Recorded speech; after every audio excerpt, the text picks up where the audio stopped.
Aqui, por favor, os slides. Nós hoje vamos tratar a respeito do que levou a Reforma Protestante a eclodir no dia 31 de outubro. E eu quero lembrar aos irmãos que estamos numa série de mensagens, elas estão todas sendo gravadas em vídeo e disponibilizadas no YouTube, no canal da Igreja de Nova Vida da Tijuca. Se você desejar se inscrever, sempre que tivermos uma palestra nova, você receberá, então, informação avisando sobre isso. Quero lembrar também, a você que gosta de anotar, anote.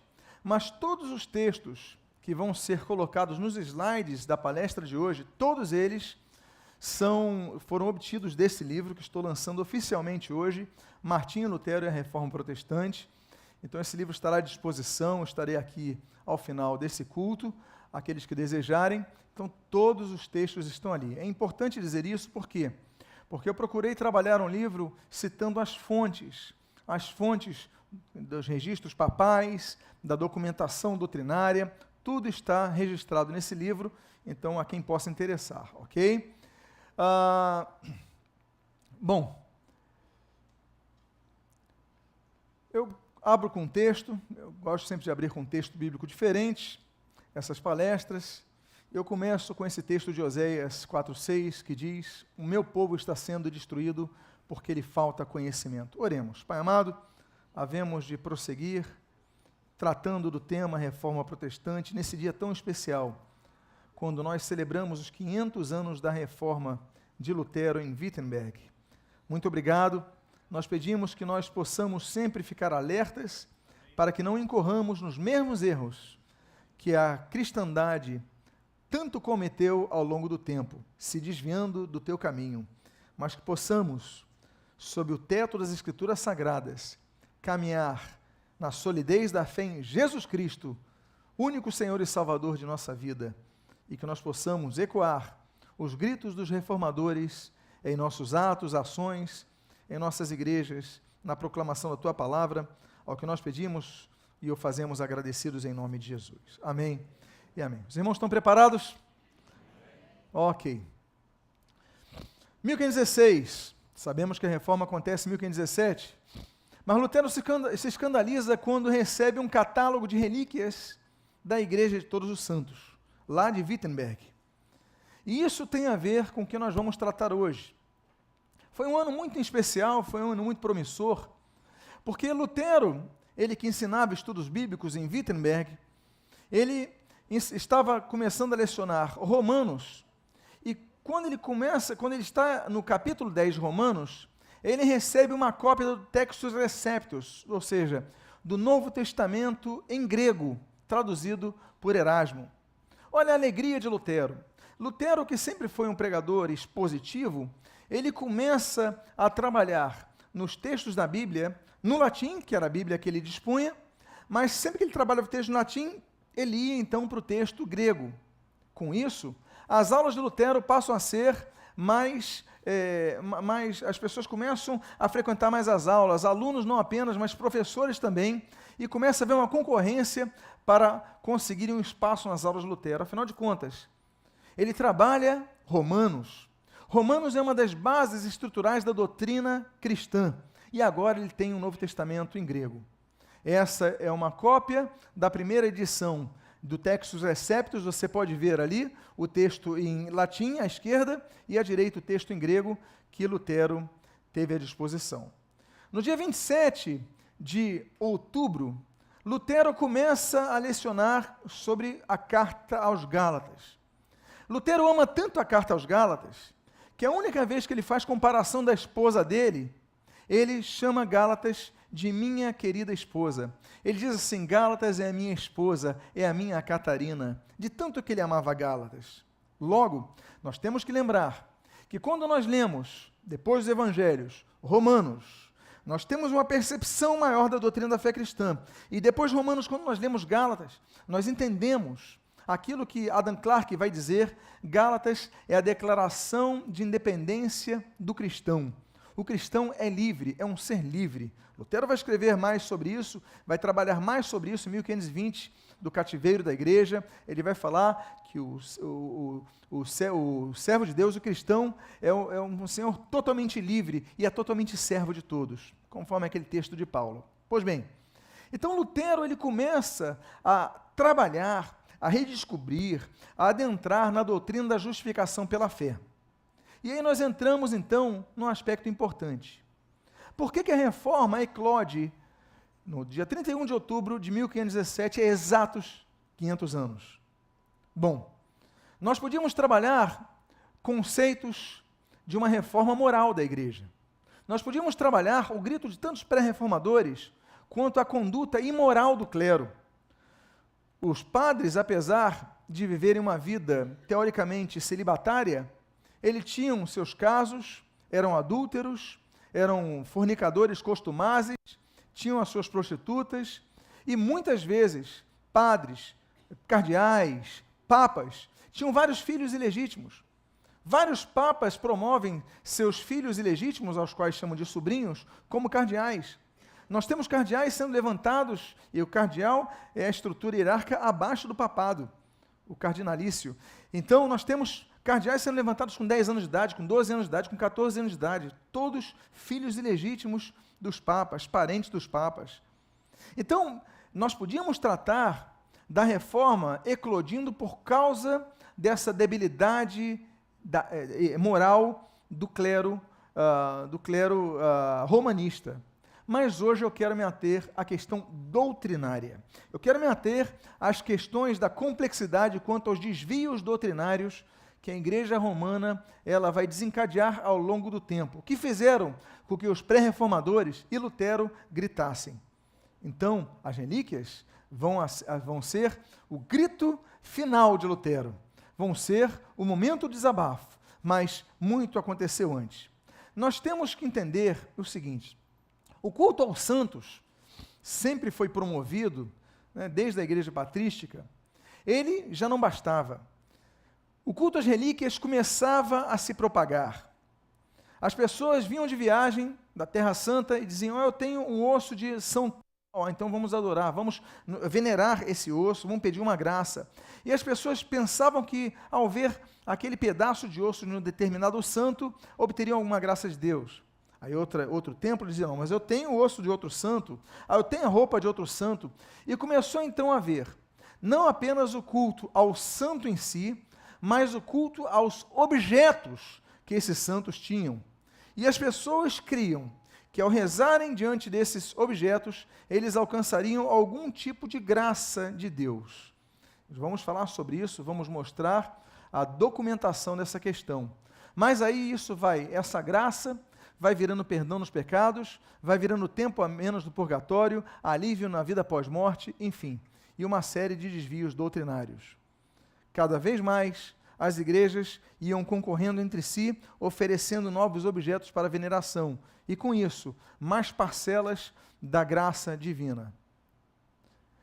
Então isso vai desencadear, e a doutrina das relíquias, ela vai amalgamar 3 doutrinas elementares do catolicismo romano que vão desencadear na reforma de Lutero, a saber, a doutrina do purgatório, a doutrina das penitências e a doutrina das indulgências.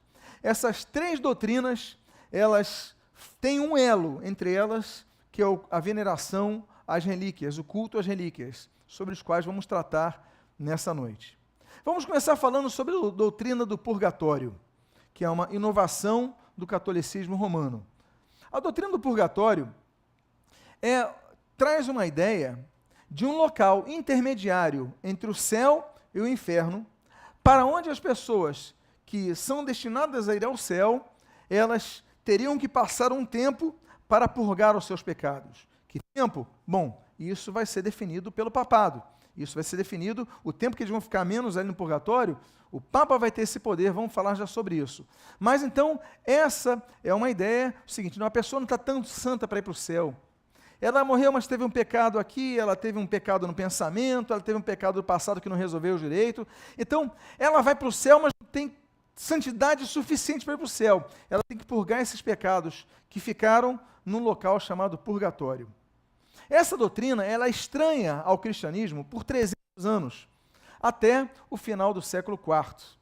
É interessante notar o seguinte: essa correlação do mundo dos vivos e dos mortos não é uma questão que nós aqui no Brasil tratamos com facilidade quanto ao conceito do kardecismo, do espiritismo kardecista. Não. O conceito do contato do mundo dos vivos e dos mortos é um conceito que vem desde a fundação do Brasil, aqui, que é o conceito do catolicismo romano, como eu falava a vocês. Mas é um conceito que, por exemplo, nós já vemos no paganismo. O paganismo, ele já trabalhava, em suas várias correntes, a respeito da influência do mundo dos mortos no mundo dos vivos. Por exemplo, pessoas que assombravam certos locais. Então, uma influência negativa, ou se não, um santo, uma divindade, um ser que aparecia, e não, então eu vou ajudar vocês nesse caminho. O que nós vamos ver com muito paralelismo no culto aos santos do catolicismo romano, aparições de santos para ajudar, para fornecer milagre. Até hoje, quando a Igreja Católica Romana ela vai canonizar um santo, ela tem o processo de beatificação, e nesse processo são verificados milagres que aconteceram por esses santos. Pessoal, apareceu tal, eu rezei para ele e tal. Então, tem essa influência do mundo dos mortos, do mundo dos vivos. Naturalmente, a Bíblia combate isso. A Bíblia fala contra isso. Não vou entrar em todos os textos bíblicos hoje, nós vamos avançar muito em doutrina, vamos mencionar alguns, mas fala que há um abismo muito grande, um abismo enorme entre o mundo dos mortos e dos vivos, e a Bíblia proíbe esse contato, chamando de necromancia. A Bíblia proíbe completamente. Mas o culto aos santos, ele então é invocação ao mundo aos mortos. Só que o purgatório, ele inverte essa origem pagã, que na origem pagã os mortos se manifestam aos vivos, mas a doutrina católica romana, que vai surgir no final do século IV, ela vai dizer exatamente o oposto. Ou seja, os vivos vão influenciar os mortos. Vamos tratar sobre isso ao longo dessa série. Como? Os mortos que estão no purgatório, eles precisam que os vivos ofereçam um sufrágio. Em latim, suffragia fidelium vivorum. Ou seja, de várias formas, rezas, esmolas, peregrinação, missas pelos mortos, indulgências, como vamos ver daqui a pouquinho. Ou seja, os vivos fazem alguma coisa na terra e com isso, os que estão mortos, que estão no purgatório, aguardando santificar, eles recebem algum tipo de graça e aí eles podem entrar no céu. Pois bem, a primeira menção que nós vemos é de Cirilo de Jerusalém, final do século IV, como mencionei ali. Ele dizia que a missa poderia proporcionar, abre aspas, clemência divina aos vivos e aos defuntos. Ou seja, Deus teria clemência não só dos vivos, no momento da missa, mas também aos defuntos. Cirilo de Jerusalém é o primeiro. Poucos anos depois, Crisóstomo, ele vai dizer, que morre no ano 407, ele vai dizer o seguinte, que os vivos podem rezar para aliviar os mortos, por quê? Porque os defuntos tiram disto, grande proveito e utilidade. Ou seja, a ação dos vivos influenciando no mundo dos mortos. Agostinho, ele vai falar, e ele morre no ano 430, o seguinte, as almas dos defuntos recebem alívio pela piedade de seus parentes vivos. Ou seja, você vê então o desenvolvimento de uma teologia que vai desembocar na doutrina do purgatório, que vai ensinar que os vivos podem ajudar os que estão mortos no purgatório. Só quase 200 anos depois, um papa começa a aceitar essa ideia, que até então os bispos de Roma, mas o Gelásio I é o primeiro, então, a admitir isso já no final do século VI. E aí nós temos o surgimento do Dia dos Finados. O surgimento do Dia dos Finados vai ser importante, por quê? Porque ele que vai dar a popularização do contato dos mortos para com os vivos. O Dia dos Finados acontece que dia? Me ajudem. 2 de novembro, muito bem. Agora você daqui a pouco vai entender por que a reforma eclode no dia 31 de outubro. Qual é a data do Dia dos Finados? 2 de novembro. Pois bem, como é que surgiu essa teoria? Cerca do ano 1000, em 998, um monge estava passando pela Sicília, tem um tremor de terra, proporcionado provavelmente pelo Etna, e ele então, ele entende que houve uns ruídos vindo da terra.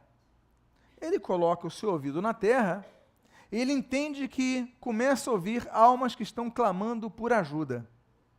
Ele então continua seu caminho, chega no convento de Clany, e o abade Odilon, que é esse da imagem que você está vendo, ele fala o seguinte: bom, se eles estão clamando por alguma ajuda, e alguns já entendiam isso, como você viu, Agostinho, Cirilo de Jerusalém, Crisóstomo, ele fala: vamos fazer o seguinte, vamos fazer uma missa para aliviar o sofrimento dos defuntos, de todos os defuntos, nossos parentes, nossos amigos, porque eles estão clamando por isso. E isso vai acontecer no dia, que dia? 2 de novembro. Então eles começam a dedicar esse dia, e eu estou falando do ano, quase o ano 1998, começa a dedicar esse dia para realizarem missas em prol dos parentes falecidos, do pai, de um avô, da mãe, do tio, de um irmão, enfim. E as pessoas começam no dia 2 de novembro a se dedicar a clamar por alívio aos seus parentes queridos, entes queridos, amigos, enfim. Eu falei que era cerca do ano 1998. No ano 1274, ou seja, quase 300 anos depois, um concílio passa a aceitar a doutrina do purgatório. Então você vê como isso vai desenvolver aos poucos.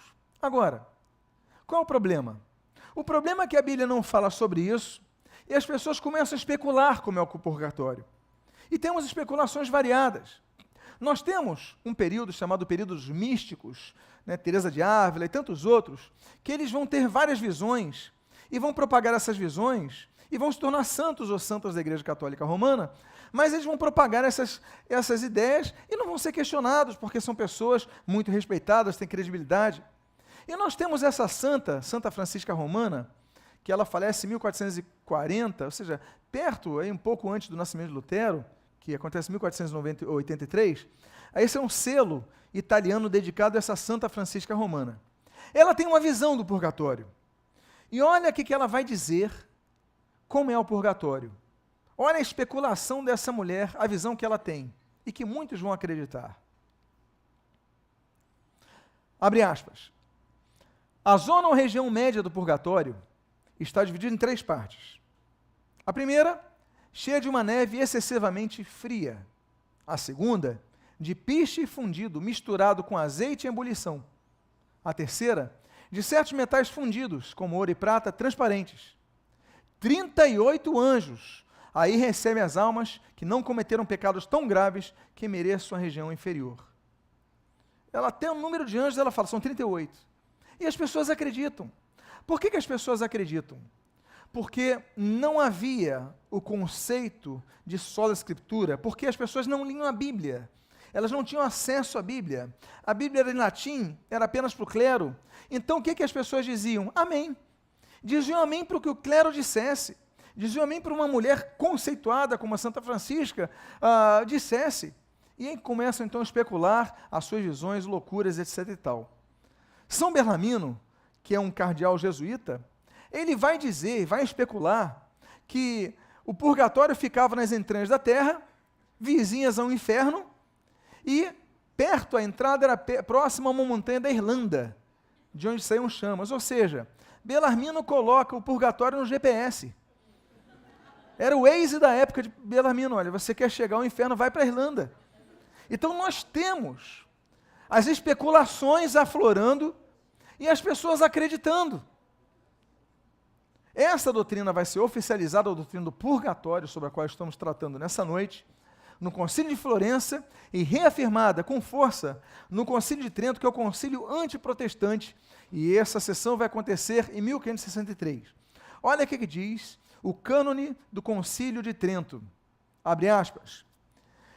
Tendo a Igreja Católica ensinado nos Sagrados Concílios e atualmente neste Geral de Trento que existe purgatório e que as almas detidas nele recebem alívio com o sufrágio dos fiéis, em especial com o aceitável sacrifício da missa, ordena o Santo Concílio aos bispos que cuidem com máximo esmero que a santa doutrina do purgatório, recebida dos santos padres e sagrados concílios, seja ensinada e pregada em todas as partes, e que seja acreditada e conservada pelos fiéis cristãos. É uma ordem da Igreja Católica, todo o católico romano, é uma ordem do Papa no Concílio de Trento que todos acreditem na doutrina do purgatório e que os santos vivos podem influenciar ali. Onde a Bíblia diz, mas o homem vai criando. Volto a dizer, 1563. A igreja cristã, fundada por Jesus Cristo, século I. Quanto tempo se passa e as pessoas vão criando e desenvolvendo. Aí você fala, não, isso passou. Não passou. Eu peguei um texto do Catecismo da Igreja Católica, compêndio de 2005, agora. E diz esse compêndio o seguinte, sobre a pergunta 1030, abre aspas, os que morrem na graça e na amizade de Deus, mas não de todo purificados, embora seguros da sua salvação eterna, sofrem depois da morte uma purificação, a fim de obterem a santidade necessária para entrar na alegria do céu.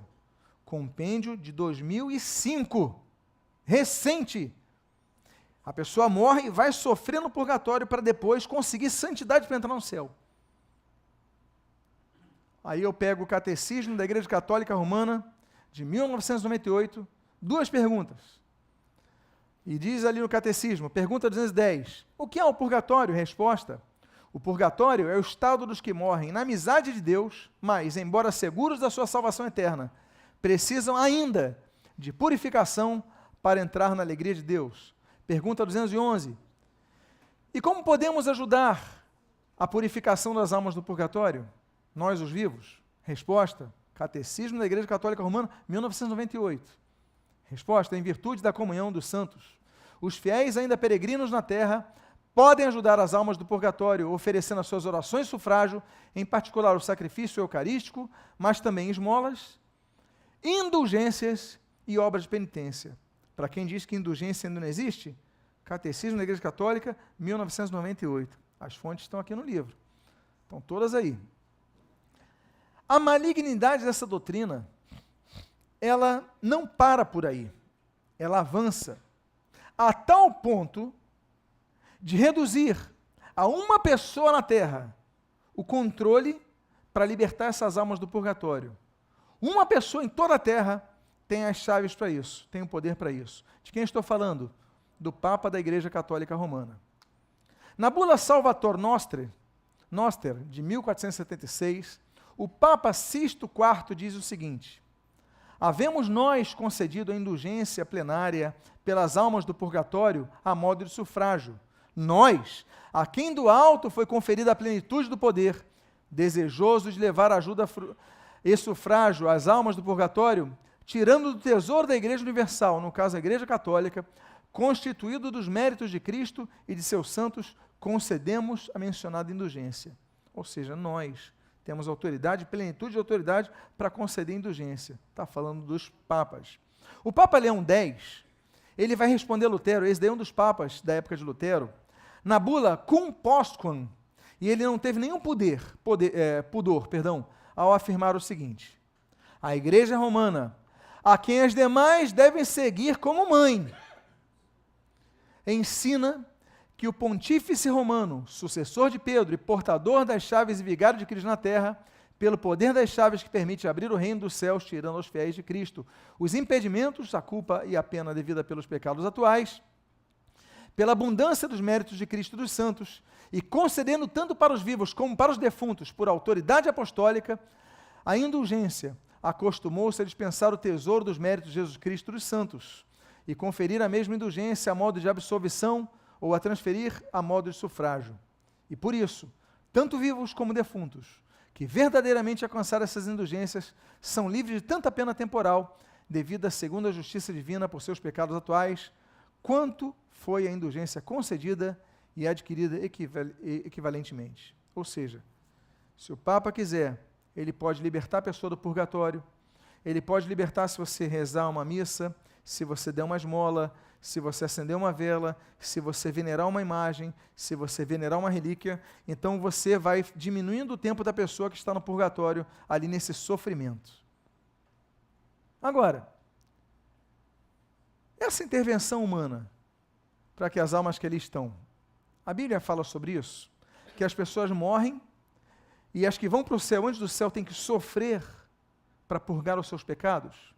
O que a Bíblia diz? Bom, a Bíblia diz, por exemplo, em Romanos 8:1, que nenhuma condenação há para os que estão em Cristo Jesus, que não andam segundo a carne, mas segundo o Espírito. Não há condenação. Eles já passaram da morte para a vida. A Bíblia diz em 1 João 1,9 o seguinte: se confessarmos nossos pecados, Ele é fiel e justo para nos perdoar os pecados e nos purificar de toda injustiça. Ele perdoa. Ele perdoa. Não tem que pagar pecado depois da morte. A Bíblia diz, quanto ao ladrão da cruz, ao lado do Senhor Jesus, em Lucas 23:43, Jesus ele diz o seguinte: em verdade te digo, que hoje estarás comigo no paraíso. Eu imagino que aquele ladrão da cruz tivesse muitos pecados para pagar, que não fosse tão santo para entrar direto no céu. Ou seja, ele teria que ir para o purgatório, pagar os pecados dele para entrar no céu. Mas Jesus garantiu: hoje mesmo estarás comigo no paraíso. A Bíblia, ao falar do arrebatamento da igreja, em 1 aos Tessalonicenses, capítulo 4, versículos 16 e 17, diz o seguinte: olhe sobre o arrebatamento. Porquanto o Senhor mesmo, dada a sua palavra de ordem, ouvida a voz do arcanjo e ressoada a trombeta de Deus, descerá dos céus, e os mortos em Cristo ressuscitarão primeiro. Depois, nós, os vivos, os que ficarmos, seremos arrebatados juntamente com eles entre as nuvens. Para onde? Para o purgatório? Não, para o encontro do Senhor nos ares. E assim estaremos para sempre com o Senhor. Se a doutrina do purgatório diz que as pessoas da terra têm que pagar pecado, como é que a Bíblia diz que a pessoa no arrebatamento vai subir direto para a glória de Deus, para o céu? Porque eu imagino que no arrebatamento vai ter muita gente que não tem a santidade suficiente para o céu, como dizem os romanistas. Mas a Bíblia afirma o oposto. A Bíblia diz em Isaías, capítulo 1, versículo 18 e capítulo 43, versículo 25, o seguinte: ainda que os vossos pecados sejam como escarlata, eles se tornarão brancos como a neve. Ainda que sejam vermelhos como o carmesim, se tornarão como a lã. Eu mesmo, sou o que apago as tuas transgressões por amor de mim, e dos teus pecados não me lembro. Quando ele apaga pecado, ele esquece de tudo. A gente vai direto para o céu. É o que a Bíblia garante. A Bíblia diz em Romanos 3, 23 e 24 o seguinte: pois todos pecaram e carecem da glória de Deus, sendo justificados gratuitamente por sua graça, mediante a redenção que há em Cristo Jesus. Somos justificados pela graça de Deus, não é pelos atos de um parente aqui na terra, não é pelos atos de um amigo que vai celebrar uma missa por nós. Nós somos justificados somente pela graça através de Jesus. Jesus ele disse o seguinte, João capítulo 8, 36, se pois o Filho vos libertar, verdadeiramente sereis livres. Não é parcialmente livres, é totalmente livres. A Bíblia diz em Atos 10, 42, e nos mandou pregar ao povo e testificar que ele foi constituído por Deus juiz de vivos e mortos. Não é o Papa o juiz, não é o Papa que vai definir, olha, faz isso que você vai ter menos anos no purgatório, faz isso, sobe uma escadaria da penha, que você... Não é nada disso. É Jesus que é o juiz de vivos e de mortos. Nenhum homem é juiz. A Bíblia diz em Hebreus, capítulo 9, versículo 27, um dos textos que quebra a doutrina espírita da reencarnação. A Bíblia diz o seguinte: aos homens está ordenado morrerem uma só vez, e depois disso, o juízo. Ou o juízo para a condenação, no juízo final, ou o juízo para o galardoamento no tribunal de Cristo, como diz 2 Coríntios, capítulo 5, versículo 10. Então, acabou, a pessoa morreu na terra, vem o juízo. Ou seja, não existe ainda uma continuidade para pagar pecado depois da morte. A Bíblia é clara sobre isso. O Senhor Jesus, ele diz, em João capítulo 5, versículo 24, em verdade vos digo, quem ouve a minha palavra e crê naquele que me enviou, tem a vida eterna. Olha só, não entra em juízo, mas passou da morte para a vida. Ele não entra em juízo, não vai pagar pecado depois da morte. O Senhor Jesus garante. Eu prefiro acreditar no Senhor Jesus. Agora, claro que então os reformadores, eles vão reagir. E nós temos várias reações. Lutero, em 1517, ele ainda acredita no purgatório. Ele vai deixando paulatinamente essa ideia até o ponto que ele a resume, dizendo que o purgatório é engodo do diabo para desacreditar a verdade de que só os méritos de Cristo libertam a alma. Quando ele vai falar da graça, do sola gratia, só os méritos de Cristo podem libertar a alma. Não é a obra humana, não é a obra que eu faça para ter o pecado de um parente, de um amigo no purgatório, para resumir. Não um papa que decrete, que assine um papel para isso. Não, são os méritos de Cristo que libertam a alma. Zwingli, o grande reformador suíço, ele escreve os seus 67 artigos, dentre os quais o número 57 que diz: as verdadeiras escrituras sagradas nada sabem de um purgatório após esta vida. O reformador João Calvino, o reformador francês, o seu ministério não apenas em Estrasburgo, mas principalmente em Genebra, ele diz o seguinte: portanto, precisamos gritar o quanto pudermos e afirmar que, atenção, hein, o purgatório é uma perniciosa invenção de Satanás, que destrói todo o valor da cruz de Cristo e que infere uma gravíssima afronta à misericórdia de Deus, dissipa e destrói a fé. Deixo de considerar essas superstições mais crassas com as quais eles têm fascinado as mentes dos simplórios. Superstições estas que, no entanto, são inumeráveis. Isto está nas Instituições da Fé Cristã, volume 3, capítulo 5. Pois bem, o breve catecismo de Westminster, de 1647, diz o seguinte, e resume, um catecismo muito, muito bom, muito resumido. Ele diz o seguinte na pergunta 37, quais são as bênçãos que os fiéis recebem de Cristo na hora da morte? Resposta, as almas dos fiéis na hora da morte são aperfeiçoadas em santidade e imediatamente entram na glória. E os corpos que continuam unidos a Cristo descansam na sepultura até a ressurreição. Olha que resumo. O espírito vai a Deus, já vai para a glória celeste e o corpo espera a ressurreição. Pronto, resolvido. É o que diz a Bíblia. Sintetizaram. William Tyndale dizia o seguinte, que se o Papa tem esse poder, que diz ter, de poder libertar as almas do purgatório, se ele permite que alguém fique ali, ele está pecando. E peca contra o amor, abre aspas, ele diz, porque se não liberta todas é pior que um demônio. E aí ele continua falando sobre isso no seu tratado de Eclesia. Lutero, nas suas 95 teses, e aqui eu vou começar a falar de uma delas, ele vai escrever, na tese número 82 das 95 teses, o seguinte, por que o Papa não evacua o purgatório por causa do santíssimo amor e da extrema necessidade das almas, o que seria mais justo de todas as coisas? Se redime um número infinito de almas por causa do funestíssimo dinheiro para a construção da basílica, que é uma causa tão insignificante. Porque é o seguinte, o Papa ia liberando a prazo as almas. Ele libera, olha, você faz isso, eu dou uma indulgência, você venera ali, eu concedo tantos anos a menos, tanto tempo a menos no purgatório, você faz isso, eu concedo uma indulgência plenária, a pessoa sai do purgatório de imediato. Vem cá, se ele tem esse poder, e Lutero estava vivendo numa época que as pessoas vendiam indulgências para libertar almas que estavam no purgatório, por que ele não liberta todo mundo por amor? Porque ele só liberta quem paga por isso, ou quem faz uma obra por isso, ou quem tem que subir uma escadaria de joelhos para isso, por exemplo. Então, a tese 82, Lutero ataca isso. Lutero, no ano seguinte, em 1518, ele vai escrever um texto explicando as suas 95 teses. E nessa explicação sobre o debate do valor das indulgências, na tese 26 desse escrito, ele diz o seguinte, sim, deveríamos fazer mais e pedir ao Papa que faça o purgatório desaparecer completamente, pois se as chaves da igreja, ainda que apenas no que diz respeito ao desligar, se estendem até lá, todo o purgatório está em suas mãos, nas mãos do Papa. Provo isto da seguinte maneira, que ele dê remissão plenária a todos os que nele estão. Ou seja, se ele pode libertar, liberta todo mundo logo. Ele não diz que tem esse poder, então liberta todo mundo. Então Lutero, ele vai começar a debater essa questão. No debate de 1519, então no ano seguinte, quando ele debate contra João Eck, ele diz o seguinte, que o Papa pode redimir todo o castigo devido pelos pecados, tanto nesta vida, quanto na futura, e que as indulgências são de proveito para quem não cometeu pecado grave. Isso sonham sossegadamente os sofistas totalmente indoutos e os aduladores pestilentos, embora não possam demonstrá-lo sequer com vestígio. Claro, na Bíblia. Não pode demonstrar isso. Não pode. Não tem nenhum vestígio na Bíblia para isso.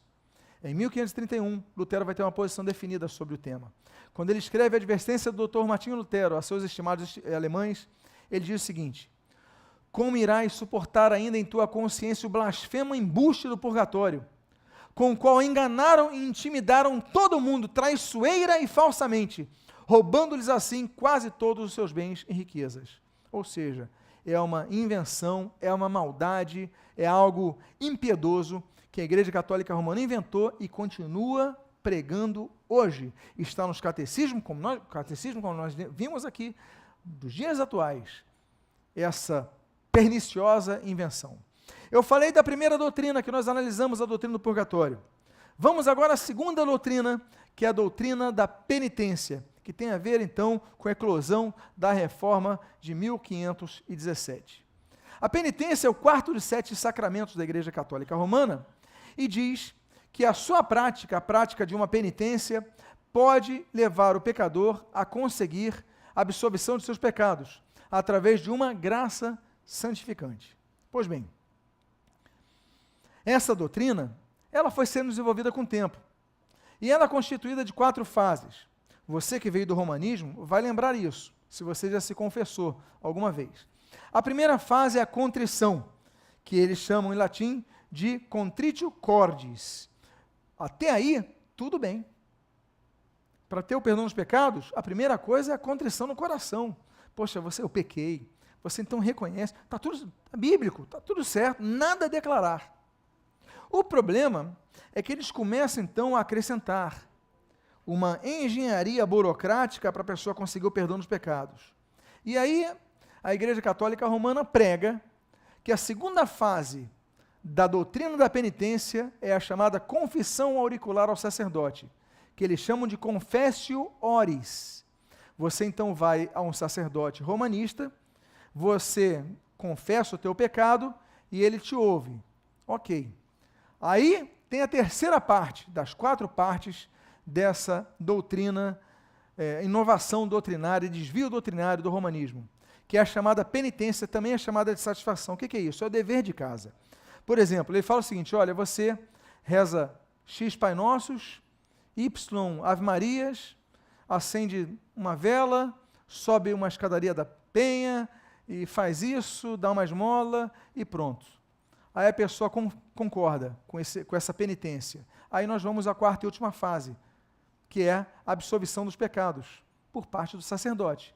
Quando ele diz: eu te absolvo dos teus pecados, em nome do Pai, e do Filho, e do Espírito Santo.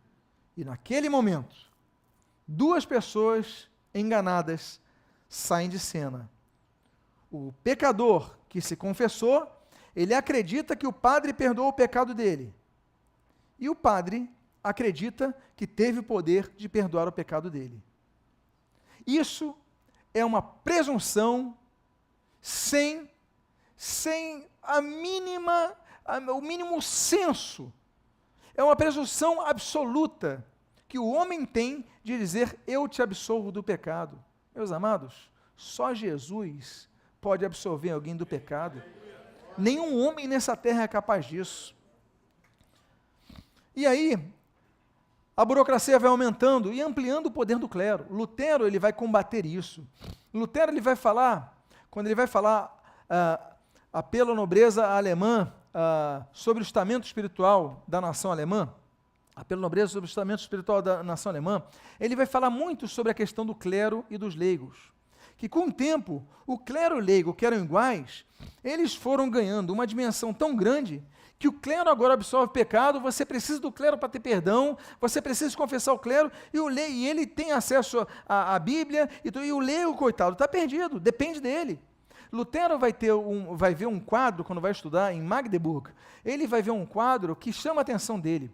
É um quadro que tem uma barca, nessa barca está o Papa, estão vários bispos, e tem até o símbolo da pomba representando o Espírito Santo sobre eles, e no mar estão várias pessoas morrendo afogadas e um bispo ali jogando uma corda para a salvação, ou seja, as pessoas dependem do clero. Lutero vai combater isso. Lutero vai dizer que ninguém depende de ninguém nessa terra para ser salvo. O clero, a distinção do clero para o leigo, é uma distinção funcional. O papel do clero é um papel paternal, é um papel de ensinar as escrituras, de orientar, muitas vezes de puxar a orelha assim, muitas vezes de orientar, nós entendemos isso. Agora, não de se colocar como espiritualmente superior, como tendo um poder acima, não. Lutero dizia, todos são iguais. O carpinteiro é igual ao arcebispo diante de Deus. Os dois precisam do perdão de Deus para a sua vida, a misericórdia de Deus para a sua vida. A questão da funcionalidade é uma coisa, a questão do grau espiritual é outra. Somos todos iguais, porque somos todos sacerdotes diante de Deus e podemos chegar a Deus através do único sumo sacerdote que é Jesus Cristo. Ou seja, aí temos a doutrina do sacerdócio universal dos crentes. Pois bem, mas voltemos aqui à questão da penitência. Vai ampliando o poder do clero, e no Concílio de Elvira, no ano 324, nós já temos penas que variavam de 3 a 5 anos, até mesmo penas perpétuas. O penitencial de São Columbano, em cerca de 615, começa a tarifação das penitências. E nós temos, então, nesse período o seguinte, homicídio, jejum de 1 dia por semana durante 10 anos. Homossexualismo, jejum de 10 anos, ou seja, um jejum por dia durante 10 anos. Fornicação a primeira vez, jejum de 3 anos.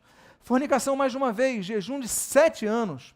Roubo, jejum de 7 anos. E autossatisfação sexual, jejum de 1 ano.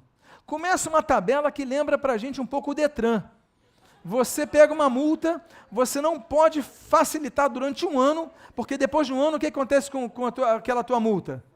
É apagada do sistema, não é isso?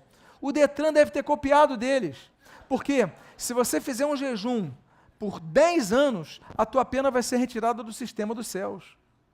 É algo ilógico, mas eu volto a dizer, o homem gosta de criar essas coisas, o ser humano gosta de atrapalhar, gosta de burocratizar as coisas, e aí nas coisas de Deus também.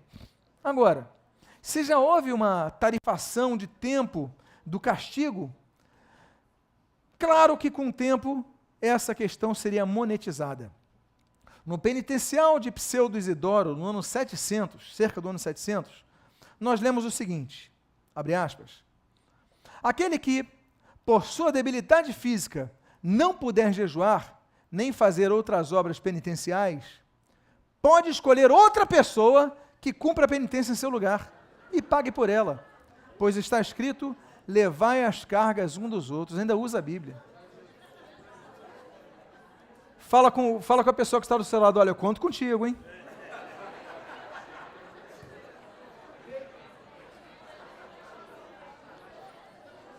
Imagine, eu não posso jejuar, mas olha, jejua por mim, você pode jejuar por mim? Aí ele jejua por mim e eu tenho o alívio do pecado para mim. Tem gente, parece aquelas pessoas que são contratadas para entrar na fila e você paga para elas. Pois bem, no Concílio de Trento, então se declara que a doutrina da penitência é a segunda tábua da salvação, na 14ª sessão, no ano de 1551. Se alguém disser que a penitência e o batismo são o mesmo sacramento, como se esses sacramentos não fossem distintos, e portanto não se dá penitência, o nome de segunda tábua, depois do naufrágio, seja excomungado. Você era obrigado a acreditar nisso. Aí estamos vindo mais recente, 1950. É possível que alguns aqui já tivessem nascido nessa época. O Papa Pio XII, quando ele promulga o Jubileu Universal, ele declara o seguinte, no decurso, 1950, no decurso deste ano de expiação, a todos os cristãos que devidamente purificados pelo sacramento da penitência e alimentados com a Santa Eucaristia, visitarem piedosamente as basílicas e recitarem orações no Senhor, misericordiosamente concedemos e repartimos a pleníssima indulgência e remissão de toda a pena que devem pagar pelos pecados. Olha que arrogância, olha que prepotência, olha que presunção. Se você visitar essas basílicas nesse ano, 1950, você for lá, fizer tudo que a gente mandou você fazer, então a gente vai dar a indulgência e você vai estar perdoado, livre, remido de todo o pecado. É óbvio que se tivesse um católico romano nesse mundo, em 1950 ele ia comprar passagem para onde? Para Roma, crendo que assim obteria perdão dos pecados. É muita maldade. Mais recentemente, 1966, no dia 14 de julho, o Papa Paulo VI, na epístola Sacrosancta Ponticuli, declara: a indulgência concedida pela Igreja Católica Romana aos que fazem penitência é uma manifestação desta maravilhosa comunhão dos santos, que misticamente une, pelo único laço da caridade de Cristo, a bem-aventurada Virgem Maria, os cristãos triunfantes no céu, os que estão no purgatório e os que ainda não terminaram sua peregrinação na terra, pela terra. A indulgência, dada por intermédio da Igreja Católica Romana, diminui, pois, e até suprime a pena que impede, de algum modo, a mais íntima união do homem com Deus. Aquele que faz penitência acha, portanto, nessa forma singular da caridade eclesial, auxílio para lançar fora o velho homem e revestir o novo. Ou seja, é um abuso. É um abuso. Eu quero dizer uma coisa para vocês. Os papas mudam. Os papas viram pops, os papas jogam bola, dão um beijo em criancinha, dançam, ficam simpáticos, você gosta, poxa, que cara legal, bacana. A liturgia muda. Hoje em dia, você tem igrejas católicas romanas, onde cantam corinhos evangélicos, os padres dançam, uma festa, uma alegria. A liturgia muda, os papas mudam, mas as doutrinas do catolicismo romano não mudam. Aprenda isso e não seja enganado pelo que você vê. Estamos falando de doutrina. Nesse sentido da penitência, você lembra que nós falamos das 4 fases da penitência? Então nós temos o contritio cordis, nós temos o confessio ordis, nós temos a penitência e nós temos a absolvição de pecado. No confessio ordis, na confissão auricular, nós temos a pretensão de uma pessoa de absolver os pecados dos pecadores. Isso só começa no século XI. Ele é estranho ao cristianismo por 10 séculos. Até então, a confissão sempre foi opcional. O Papa Inocêncio III, nesse século XIII, em 1215, no início do Concílio Latrão, ele ordenou que as pessoas deviam se confessar a um sacerdote romanista pelo menos uma vez por ano. Começou assim, século XIII. Olha, uma vez por ano você se confessa a um sacerdote. Aí o que acontece? No concílio antiprotestante, no concílio de Trento, em 1551, na sua 14ª sessão, esse Papa, Júlio III, ele ordena o seguinte: se alguém disser que a absolvição sacramental que é dada pelo sacerdote não é um ato judicial, senão um mero ministério de pronunciar e declarar que os pecados serão perdoados ou penitência, como diziam os protestantes, com a única condição de que acredite que está absolvido, ou que o sacerdote faça absolvição não séria, mas apenas por trapaço ou zombaria, ou disser que a confissão do penitente não é necessária para que o sacerdote o absolva, seja excomungado. Ou seja, a pessoa era expulsa da Igreja Católica. Esse mesmo Papa, Júlio III, ele vai dizer sobre a confissão auricular ao Papa a parte mais importante da confissão. Pasme, diz essa mesma 14ª sessão do Concílio de Trento, 1551, o seguinte, abre aspas, ensina, além disto, o Santo Concílio, que o princípio do sacramento da penitência, e no qual principalmente consiste sua eficácia, eu vou repetir, principalmente consiste a sua eficácia, se concentra naquelas palavras do ministro, eu te absolvo. Não é na confissão, não é na contrição do coração da pessoa em relação ao pecado. A principal parte é quando o padre fala, eu te absolvo dos pecados. Meus irmãos, haveria ou não haveria a eclosão da reforma protestante com esse pensamento? Por isso, a Igreja Católica Romana detém o seu controle sobre pessoas, com pretenso poder de oferecer perdão dos pecados através da mediação dos seus sacerdotes. É claro que os reformadores gritaram. Wycliffe, ele vai ter uma frase que vai ser condenada no Concílio de Constança. Ele diz, se o homem está devidamente contrito no seu coração, então toda a confissão exterior para ele é supérflua e inútil. O que importa é só ele estar contrito no coração diante de Deus. Zwingli, o reformador suíço, ele vai dizer o seguinte, que as pessoas em angústia espiritual, elas procuram um ministro evangélico para consulta, conselho ou intercessão, mas nunca a fim de obter desse ministro perdão nos pecados. É normal, no gabinete a gente ouve pessoas, confessa o pecado, e o confessar uns aos outros. Então, não é só o pastor que vai ouvir uma confissão, não é só o padre que vai ouvir uma confissão. Os cristãos, você está com o irmão que você confia, que vê maturidade nele, você confessa o pecado ali, isso está me consumindo. E o que essa pessoa vai fazer?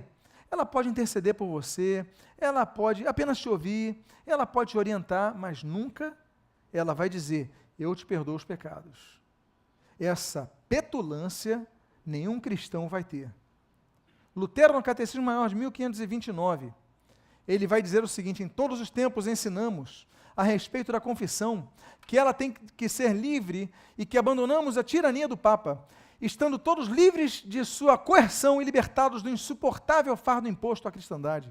Pois, conforme todos experimentamos, até agora não houve nada mais pesado do que o fato de ter se obrigado a todas as pessoas a se confessarem sob pena de incorrer no pior pecado mortal. As pessoas são obrigadas a isso. Então, Lutero vai falar sobre isso. Em 1523, quando Lutero escreve Como Instruir Ministros na Igreja, ele diz o seguinte: o quarto ofício é ligar e absolver pecados.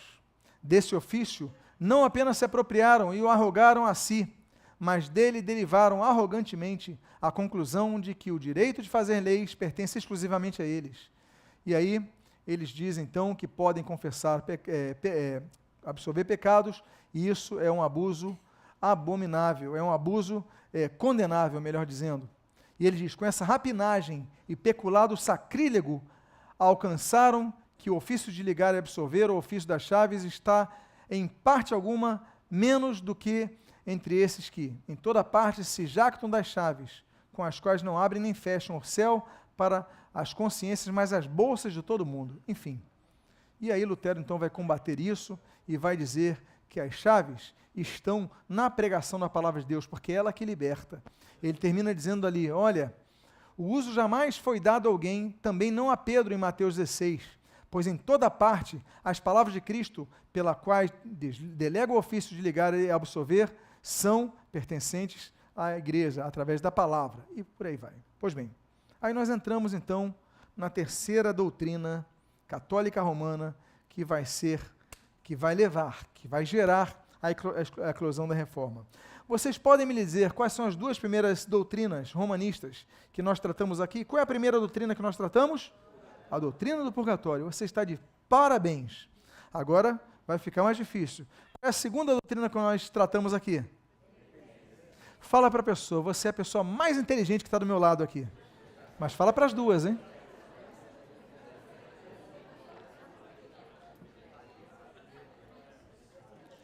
Agora, nós vamos para a terceira doutrina, condenável, herética, desvio, que é a doutrina das indulgências. Essa doutrina, ela tem a pretensão de conceder perdão dos pecados de forma parcial ou completa, dentre aqueles que não tiveram os pecados eliminados completamente pelo sacramento da penitência. O Papa Gelásio I, no ano 495, ele, quando escreve da remissão dos pecados, ele diz o seguinte: disse o Senhor que aqueles que pecam contra o Espírito Santo, nem aqui nem no século vindouro serão perdoados, Mateus 12, 32. Quantos, porém, conhecemos os que pecam contra o Espírito Santo, como os diversos hereges, e que se convertem à fé católica, e aqui alcançam perdão de sua blasfêmia e recebem esperança de obter a indulgência no futuro? Nem por isso deixa de ser verdadeira a sentença do Senhor. Nenhum pecado há, em efeito, por cujo perdão não ore a Igreja Católica, ou dele, pelo poder que lhe foi devidamente concedido. Bom, chegamos ao ano 1000. O ano 1000 era um ano emblemático, porque é um ano arredondado. Assim como no ano 2000, muita gente acreditou que Jesus voltaria no ano 2000, porque era um ano arredondado, no nosso calendário gregoriano.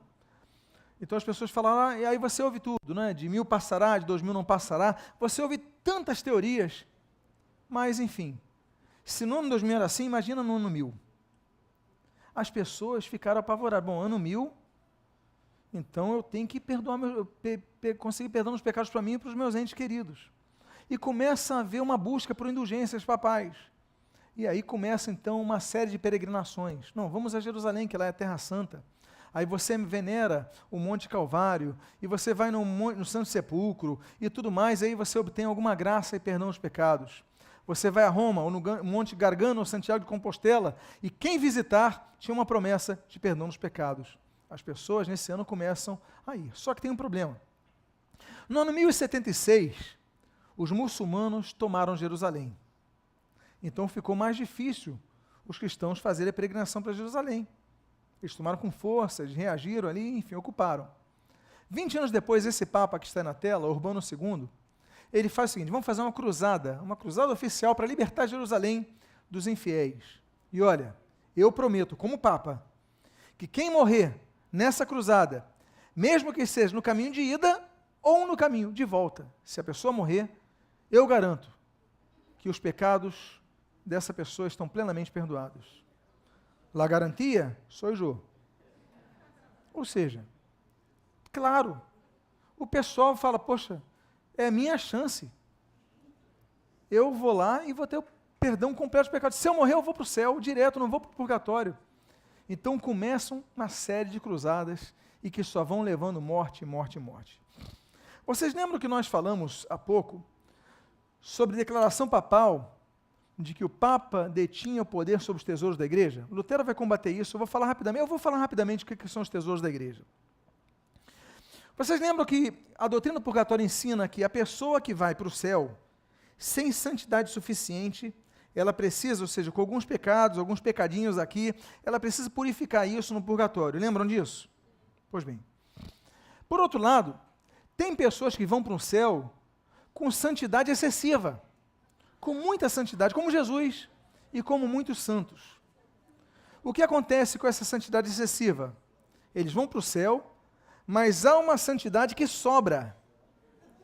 Essa sobra de santidade, ela é distribuída através da Igreja Católica Romana, pelas declarações dos papas, para as pessoas obterem perdão ou remissão de dias, semanas, meses ou anos no purgatório. Quem distribui, o nome disso é tesouro da igreja. E olha, vale hoje. Eu volto a dizer, os papas mudam, a liturgia da igreja romana muda, mas a doutrina não muda. Continua perniciosa. Então ele diz o seguinte: essa santidade, a pessoa morreu, foi para o céu, a sobra, igreja romana, o Papa distribui a quem quer. E distribui através de que forma? Indulgências. Agora você está entendendo o que são as indulgências? Ele distribui indulgências a partir do tesouro da igreja. É como se fosse um saldo de conta corrente.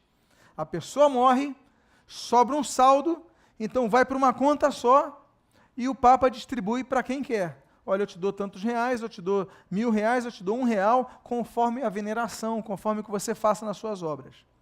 O nome disso é tesouro da igreja, uma doutrina católica romana. Ela vai ser inventada somente no século VIII por Alexandre de Hales e Hugo de Saint-Cher. E aí eu já expliquei para vocês o que está aí, ok? Também chamado de depósitos ou tesouro de méritos. Pois bem, aí você fala, não, pastor, mas isso não acontece nos dias de hoje. Catecismo atual da Igreja Católica Romana. Abre aspas. Não é possível que isso exista hoje. Abre aspas. Nesta admirável permuta, a santidade de um aproveita aos demais, muito para além do dano que o pecado de um tenha podido causar aos outros. Assim, o recurso à comunhão dos santos permite ao pecador contrito ser purificado mais depressa e mais eficazmente das penas do pecado. E continua o catecismo dizendo: a estes bens espirituais da comunhão dos santos também lhe chamamos o tesouro da igreja. Catecismo atual da Igreja Católica Romana. Pertence igualmente a este tesouro o preço verdadeiramente imenso, incomensurável e sempre novo que tem, junto de Deus, as orações e as boas obras da bem-aventurada Virgem Maria, tinha que encaixar ela nisso, e de todos os santos que se santificaram pela graça de Cristo, que trabalhando pela sua própria salvação, igualmente cooperaram na salvação dos seus irmãos na unidade do corpo místico. Ou seja, eles trabalharam para a salvação deles, mas espera aí, cooperam com a salvação dos outros. Então, a nossa salvação não depende só dos méritos de Jesus. Olha a heresia. Mas também dos méritos de Maria e dos santos. Olha a heresia. Isso, catecismo atual da Igreja Católica Romana. E aí, naturalmente, quem tem o login e a senha dessa conta corrente de santidade é uma pessoa só. O Papa. Diz, a indulgência obtém-se mediante a Igreja Católica, que em virtude do poder de ligar e desligar que lhe foi concedido por Jesus Cristo, intervém a favor de um cristão e lhe abre o tesouro dos méritos de Cristo e dos santos, para obter do Pai misericordioso, das misericórdias, o perdão das penas temporais devidas pelos seus pecados. Nós podemos ajudá-los, entre outros modos, obtendo para eles o quê? Indulgência, olha aí, em dias atuais. De modo que sejam libertos das penas temporais devidas pelos seus pecados. Por meio das indulgências, os fiéis podem obter, atenção, para si próprios e também para quem? Para as almas do purgatório, a remissão das penas temporais, consequência do pecado. Meus irmãos, até você, até os teus méritos, podem levar perdão dos pecados, alívio das penas dos pecados, para quem está no purgatório. Essa ideia se espelha no Catecismo Maior do Papa Pio X, datado de 1905, o qual ensina. Pergunta 222. A comunhão dos santos estende-se também ao céu e ao purgatório? A resposta, sim. A comunhão dos santos também se estende ao céu e aos purgatórios. Os santos rogam a Deus por nós e pelas almas do purgatório, e nós lhe damos honra e glória aos santos, e podemos aliviar as almas do purgatório aplicando em sufrágio delas missas, esmolas, indulgências e outras boas obras. Mas espera aí, a gente não é salvo pela graça, mediante a fé, e não por obras? Ali está falando o oposto, o Papa está falando o oposto. O Papa, como responsável de distribuir esse tesouro, nós vemos na bula Unigenitus Dei Filius, do Papa Clemente VI, de 1343, quando ele declara: o Filho unigênito de Deus adquiriu um grande tesouro para a Igreja, e confiou esse tesouro a quem? A São Pedro e seus sucessores, como eles creem, vigários seus na terra, para os dispensarem salutarmente os fiéis. Ou seja, eles têm esse tesouro, eles têm toda essa santidade, eles recebem isso para distribuir aos demais fiéis. O Papa Sisto VI, na encíclica Romani Pontificis Pro Vida, de 1477, ele diz: nós, a quem do alto foi atribuída a plenitude do poder, desejando levar o tesouro da Igreja Universal, no caso a Igreja Católica Romana, constante dos méritos de Cristo e de seus santos, auxílio e sufrágio às almas do purgatório. E por aí vai, e nós temos outras declarações a respeito. Só que acontece, o Papa toda hora tem que assinar documento para dar perdão dos pecados. Então ele começa a terceirizar. A partir do século XIX, ele começa a terceirizar esse poder. E aí nós vemos o Papa Leão XIII, em 1899, na Acta Sanctae Sedis, autorizando os arcebispos da América do Sul a concederem 8 dias de indulgência. Olha, te dou 8 dias de indulgência no purgatório. E aí os arcebispos da América do Sul tinham poder. Você não pode liberar todo mundo do purgatório. Eu posso, você não. Mas eu permito que você conceda 8 dias a menos do purgatório. O Papa Pio X, ele autorizou os membros do clero a concederem, e aí ele começa a escalonar. Da seguinte forma, apenas aos vivos. Os cardeais, eles podem dar 200 dias a menos no purgatório para a pessoa. Os arcebispos, deixa eu ver aqui, 100 dias. E os bispos, 50 dias de indulgência. Olha como são as coisas. Ele dá uma canetada, e o arcebispo fala: olha, eu posso te dar 200 dias de indulgência. Até 200 dias de indulgência. Aí chega um arcebispo e fala: eu vou te dar 150 dias. Não, peraí, você é vascaíno? Eu vou te dar 200 dias. Você é gente boa. Você, não gostei de você. Você é flamenguista? Não vou te dar nenhum dia. A seu bel prazer. Olha a irracionalidade da coisa. E eu estou falando de um decreto do Papa Pio X, recente. Agora, essa questão de oferecer tempos a menos no purgatório para a pessoa sofrer, ela vai ganhar força nos anos do jubileu. Esse Papa que está aí, o Bonifácio VIII, No ano 1300, ele faz uma bula, Antiquorum habet fida relatio. E ele diz o seguinte, nos anos do jubileu, então, porque já não tinha as cruzadas, você era perigoso ir para lá, então você vem para Roma no ano do jubileu, que eu dou para vocês a indulgência extraordinária e plenária a quem visitar Roma e venerar os túmulos de Pedro e Paulo. Claro que no ano 1300, Roma lotou. Eu vou lá, venero Paulo e Pedro, venero os dois, pronto, tenho perdão completo dos meus pecados. Aí ele falou o seguinte, não, então faz o seguinte, a cada 100 anos, eu vou dar essa indulgência para quem vier a Roma fazer essa veneração. Só que ele morre, aí vem outro Papa, o Clemente VI, perdão, ele fala o seguinte, poxa, daqui a 100 anos eu não vou estar vivo, o pessoal não vai vir a Roma. Faz o seguinte, vamos reduzir de 100 para 50 anos. Quem visitar Roma, eu dou no ano do jubileu, que é um termo extraído da Bíblia, mas não tem nada a ver com o que eles falam. E aí, hoje eles chamam de ano santo. Então, celebrou o ano 50 anos depois, em 1350. Ele reduziu uma canetada. Ele muda de 100 anos para oferecer perdão dos pecados de maneira plena, quem visitasse Roma, para 50, para pegar ele. Só que ele também morre. Aí vem outro Papa e fala o seguinte, não, daqui a 50 anos eu não vou estar vivo.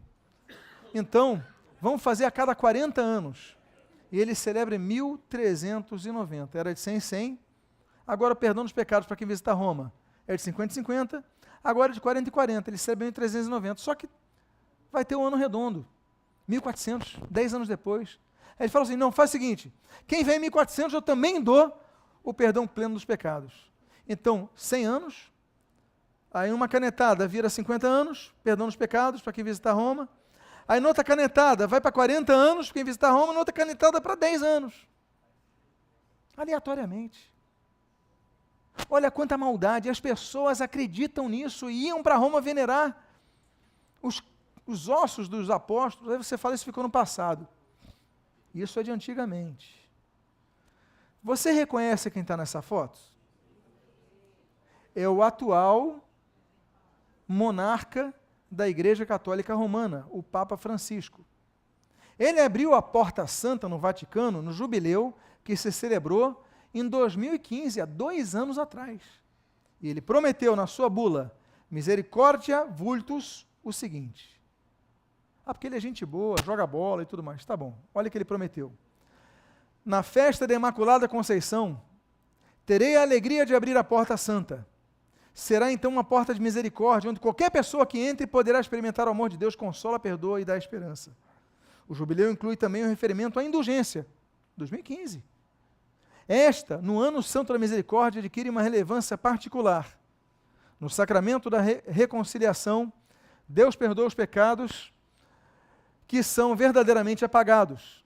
Mas o cunho negativo que os pecados deixaram nos comportamentos e pensamentos permanece. Olha só, ainda tem saldo de pecado. A misericórdia de Deus, porém, é mais forte também do que isso. Ela torna-se indulgência do Pai, que através da esposa de Cristo, a Igreja Católica Romana, nesse caso, alcança o pecador perdoado e liberto de qualquer resíduo das consequências do pecado. A Mãe Igreja, com a sua oração e a sua vida, é capaz de acudir à fraqueza de uns, com a santidade de outros. Ano de 2015. As coisas não mudam. Ele é pop, ele é bonzinho, mas não muda. No dia 1º de setembro do mesmo ano de 2015, na sua carta ao arcebispo Rino Fisichella, ele escreveu o seguinte: para viver e obter a indulgência, os fiéis são chamados a realizar uma breve peregrinação rumo à Porta Santa. Estabeleço igualmente que se possa obter a indulgência nos santuários onde se abrir a porta da misericórdia e nas igrejas que tradicionalmente são identificadas como jubilares. Olha as obras. Você precisa na igreja para conseguir esse perdão dos pecados pleno. Enfim, a indulgência jubilar pode ser obtida também para quantos faleceram. Olha aí, pelos mortos. Você vai a Roma, entra por aquela porta santa e você consegue perdão dos pecados pelos mortos. Papa Francisco, há 2 anos atrás. Podemos, no grande mistério da comunhão dos santos, rezar por eles, para que o rosto misericordioso do Pai os liberte de qualquer resíduo de culpa. Quer dizer, nós podemos rezar por eles, para que o Pai, não é você orar a Deus em nome de Jesus, para perdão pelos pecados, eles fazem isso. E decidir conceder a todos os sacerdotes para o ano jubilar a faculdade de absolver o pecado do aborto, quantos cometeram e arrependidos de coração pedirem que lhe seja perdoado, porque até então o padre falava, não, aborto eu não vou te perdoar não, ele fala, não, vou dar uma canetada, agora você é obrigado a perdoar. Aí o padre, ele fala, olha, mesmo eu estou contrariado, mas mesmo assim, eu sou contra isso, eu sou contra isso, mas eu vou ter que perdoar pecado, e aí perdoa o pecado. Aí as indulgências passam a ser vendidas. O Papa Pio IV, na bula Salvator Nostre, de 1476, diz o seguinte, nós, em virtude da autoridade apostólica, queremos vir em auxílio com o tesouro da igreja, olha o tesouro da igreja aí, as almas que se encontram no purgatório. Concedemos e concordamos, se parentes, amigos, outros fiéis cristãos, levados pela piedade para com as almas do purgatório, expostas ao fogo em exposição das penas que pela divina justiça lhe cabem, durante o dito decênio, ou seja, durante 10 anos, pela restauração da igreja de Saintes, enquanto visitam a dita igreja, doarem uma determinada quantia de dinheiro ou capital, ou ainda mandarem por meio de mensageiros. Queremos que essa indulgência plenária, a modo de sufrágio, valha para a remissão das penas para o proveito das mesmas almas do purgatório, em prol das quais, como é pressuposto, desembolsaram a supradita quantia de dinheiro ou capital. Ou seja, começa a se vender a indulgência, o perdão dos pecados, para você ou para outros. Os tipos de indulgências chegaram a ser 7. Plenárias, parciais, temporais, perpétuas, locais, reais e pessoais. E hoje, no manual de indulgências, pastor, tem um manual de indulgência hoje? Tem. No manual de indulgências, de 1990, reduziram-se a 2. Norma 2, a indulgência parcial plenária, conforme liberta em parte ou no todo da pena temporal devido pelos pecados. Ou seja, os papas davam 7, depois reduziram para 2, e as outras? E o pessoal conseguiu as outras anteriores. Perdeu a validade? Tem prazo de validade? Pois bem, vamos avante. Os cálculos eram aleatórios, como nós já vimos aqui. E Lutero vai contestar isso. Por exemplo, temos esse Papa, Leão XIII, ele vai oferecer 300 dias de indulgência a quem rezasse uma oração de Santo Tomás de Aquino.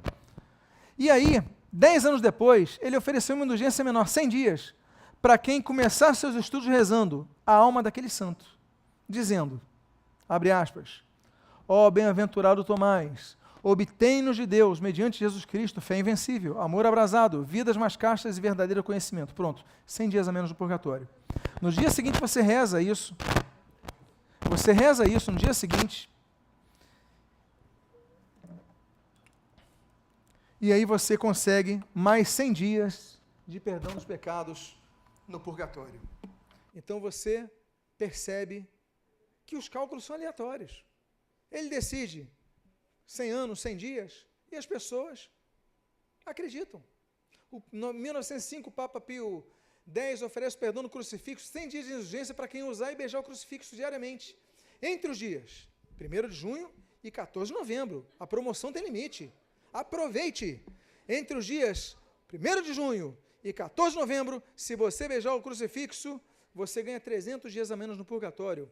Promoção por prazo determinado, acaba no dia 14 de novembro. É um absurdo. É trágico. A gente não sabe se ri ou se chora com esse abuso. E aí você fala, mas eles não fazem mais isso hoje. Volto a mostrar o Papa atual da Igreja Católica Romana, Francisco. Um evento que ninguém aqui ouviu falar. Vocês já ouviram falar da Jornada Mundial da Juventude que aconteceu numa cidade chamada Rio de Janeiro? Pois bem, na nossa cidade. E olha o que ele falou e declarou no dia 24 de junho de 2013. O Santo Padre Francisco desejando que os jovens possam obter os esperados frutos da santificação através da 28ª Jornada Mundial da Juventude, que será realizada entre 22 e 29 do próximo mês de julho, no Rio de Janeiro, manifestando o coração materno da Igreja Católica Romana, do tesouro das satisfações de Nosso Senhor Jesus Cristo, da bem-aventurada Virgem Maria, e de todos os santos, concordou que os jovens e todos os fiéis adequadamente preparados pudessem usufruir do dom das indulgências. 2013. Como serve?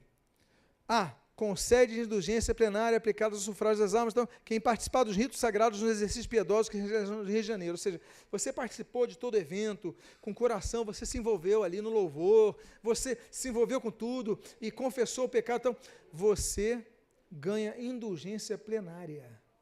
Por isso que o Rio de Janeiro estava lotado. B. Concede indulgência parcial aos fiéis, onde quer que se encontrem durante o evento, pelo menos elevarem fervorosas orações a Deus, concluindo com a oração oficial da Jornada Mundial da Juventude. Olha o que tem nessa oração, para você ganhar perdão pelo menos parcial. A oração oficial da Jornada Mundial da Juventude. Invocações devotas a quem? Bem-aventurada Virgem Maria, Rainha do Brasil, sob o título de Nossa Senhora da Conceição Aparecida, além de outros padroeiros intercessores do mesmo evento, a fim de que se estimulem os jovens a reforçarem a sua fé e levarem a vida santa. Olha, se você fizer tudo, você ganha perdão pleno. Se você pelo menos rezar todos os dias na Jornada Mundial da Juventude para Maria, então você consegue perdão parcial. Sabe o que me envergonha, me dá náusea? Não é uma declaração como essa. O que me dá náusea é saber que teve crente que foi nesse evento e falou, estou sentindo a presença do Espírito Santo. Isso me dá ojeriza. Ojeriza. Eu estou sentindo a presença do Espírito Santo, olha que louvor maravilhoso. A pessoa não conhece doutrina. Por isso que a sola escritura é tão importante. Doutrina, doutrina, doutrina, doutrina. Senão os caras inventam o que querem e você embarca. Como tem muita igreja que faz isso também. Só que não chega ao cúmulo de oferecer perdão dos pecados. Eles oferecem graça na terra. Né? Não oferecem perdão dos pecados para o parente, não. Eles oferecem a graça na terra. Mas mesmo assim, indulgências modernas. Breve refutação bíblica. Já falamos sobre o texto 1 João 1,9, se confessarmos nossos pecados, ele é fiel e justo para nos perdoar os pecados e nos purificar de toda injustiça. A Bíblia diz, porquanto é um só Deus e um só mediador entre Deus e os homens, Cristo Jesus, homem. Ou seja, só Ele é o mediador, não é o Papa, não é um padre, não é ninguém, não tem que oferecer indulgência.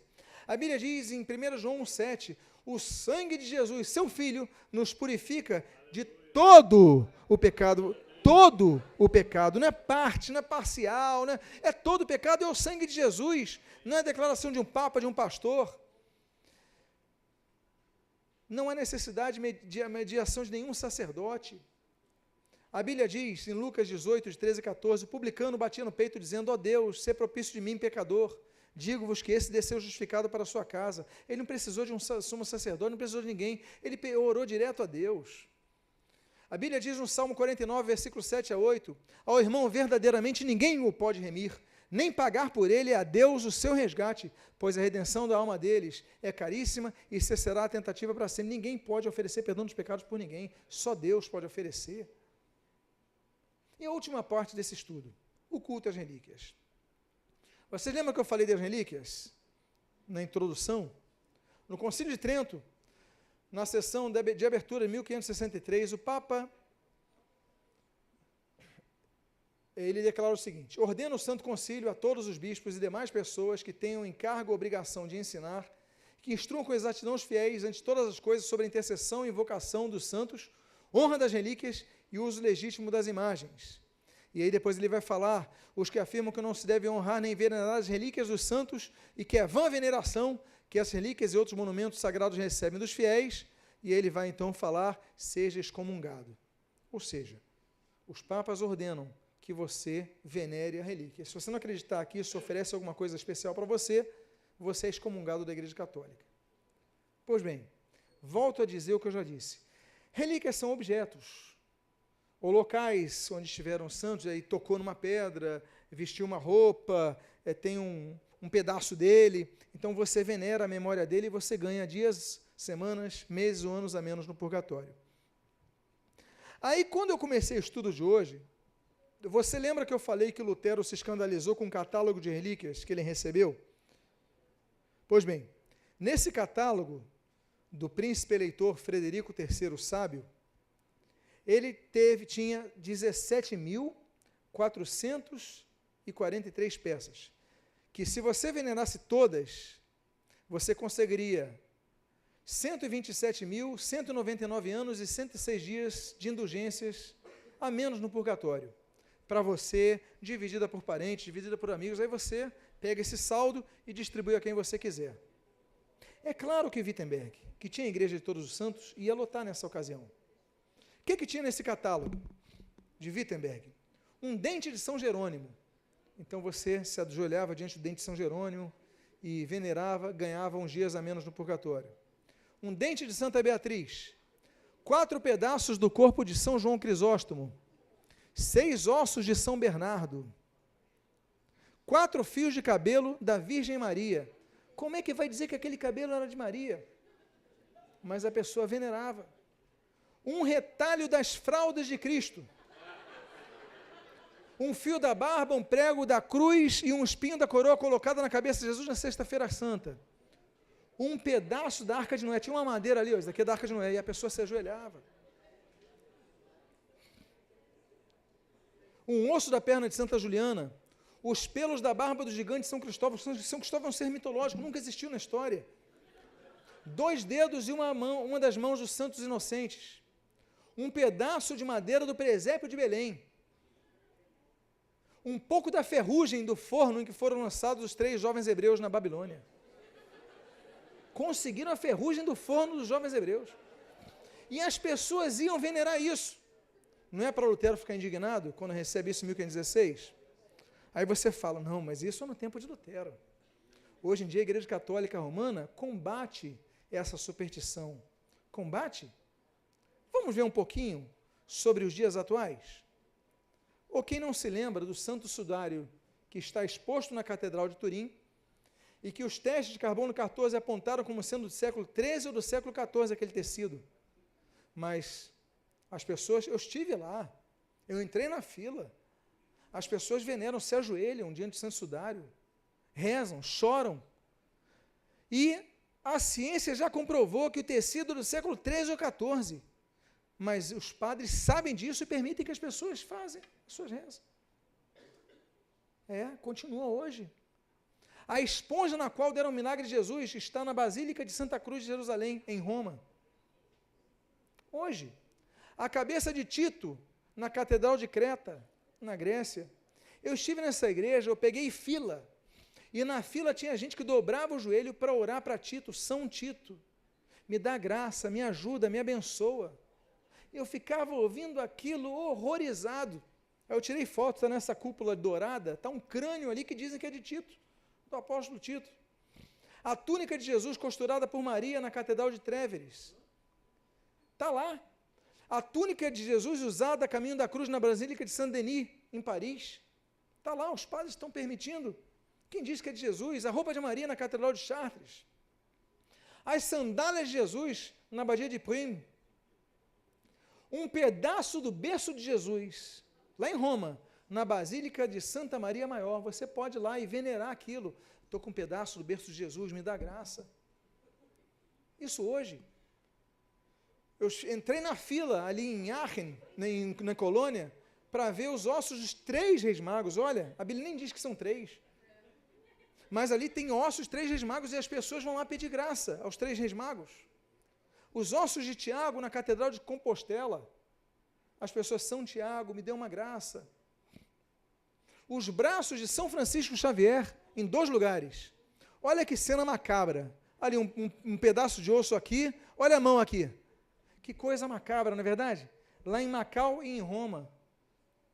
Agora, que coisa mais macabra é o que você vai ver agora. Olha só. A língua de Santo Antônio, na Basílica de Pádua. Tem uma língua petrificada. As pessoas se ajoelham, Santo Antônio, eu quero casar, e fazem oração por uma língua de pedra. Que coisa mórbida. Que coisa macabra, que coisa nojenta. E a Igreja Católica Romana incentivando a isso, e como você viu, nos cânones do Concílio de Trento, dizendo que você tem que acreditar nisso, senão você é excomungado. Hoje, a escala sancta, essa escala sancta, que dizem, e Lutero subiu ela, quando foi a Roma, em 1510, 1511, são 28 degraus que dizem que Jesus subiu para se encontrar com Pilatos. Bom, era só uma escada, certo? Mas você pode encontrar ela lá no São João Laterano, em Roma, pode encontrar em Campli, pode encontrar na França, pode encontrar na Alemanha, pode encontrar na República Tcheca, pode encontrar em Montreal. Várias escalas sanctas. Mas só tinha uma. Mas eles dizem que aquela escada Jesus subiu para se encontrar com Pilatos. O leite do seio da Virgem Maria.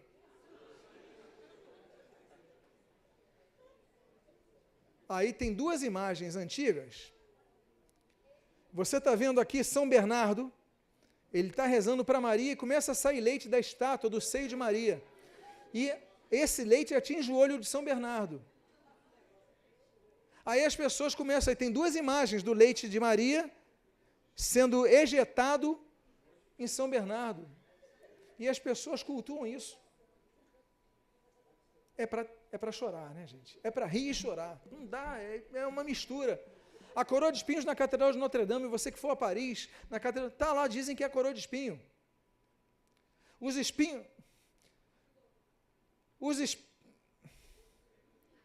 espinhos da coroa de Jesus, existem mais de 700 lugares. Só tem um detalhe. Para fazer uma coroa precisa de 50 a 70 espinhos. Mas tem mais de 700 lugares que dizem que tem a coroa de espinhos. O cálice da última ceia, Jesus pegou o cálice e disse, esse é meu cálice, lembra? Só que tem duas catedrais que dizem que tem o cálice. Uma a Catedral de Gênova e outra a Catedral de Valência, que é dessa foto daí. Ué, ele pegou um cálice, mas duas igrejas católicas romanas permitem a veneração para esses cálices. Pedaço da cruz de Jesus, só em Portugal, tem 6 templos que dizem tê-lo. A lança que feriu Jesus, quantas lanças feriram Jesus? Não foi uma?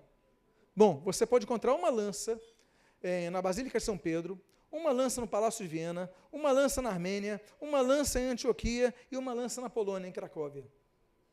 Ou seja, tem 5 lugares que dizem que tem a lança que perfurou Jesus. Foi só uma, mas tem 5 à disposição que o clero católico romano permite que você acredite que é a verdadeira. As 5. E foi uma. O sangue de Jesus. Você acredita nisso? Que está na Catedral de Bruges, na Bélgica. O sangue de Jesus, as pessoas levantam o sangue de Jesus. Eu volto a dizer, ou a gente ri ou a gente chora. Essa idolatria é demais. Meus amados, os pregos eram 3 que cravaram Jesus na cruz. Um na mão direita, um na mão esquerda e um nos 2 pés. Não é isso, na cruz? Tem 3 espaços para cravar os pregos.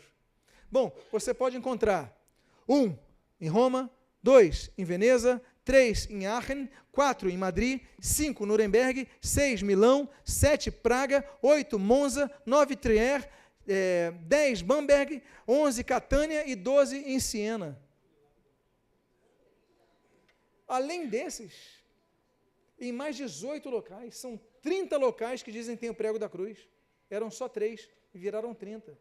E as pessoas estão peregrinando para alcançar uma graça. E o prepúcio de Jesus, oferecido para ser venerado em 11 lugares, Puy-en-Velay, Antuérpia, Chartres, Besançon, Metz, Charrois, Conquet, Langres, Fécamp, Riedenstein e Cálcata. E o Papa Clemente VII concedeu indulgência a todos que venerassem o prepúcio de Jesus. Meus irmãos.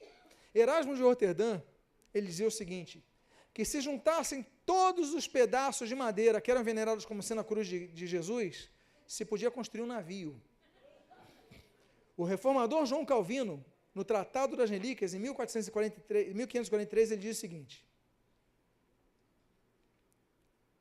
se a idolatria não é mais do que a transferência de honra a Deus e a outros lugares, negaremos que não é idolatria? É uma desordem geral. aprovada por aqueles que governam e administram a igreja. Colocam-nas no mesmo nível, os ossos de mortos e todas as relíquias sobre o grande altar. E aí ele diz assim no final, olha, é o que se dá com as relíquias, nelas tudo é emaranhado e confuso. Não se poderia adorar os ossos de um mártir sem se arriscar a adorar os de um bandido, de um ladrão, de um burro, de um cachorro, de um cavalo.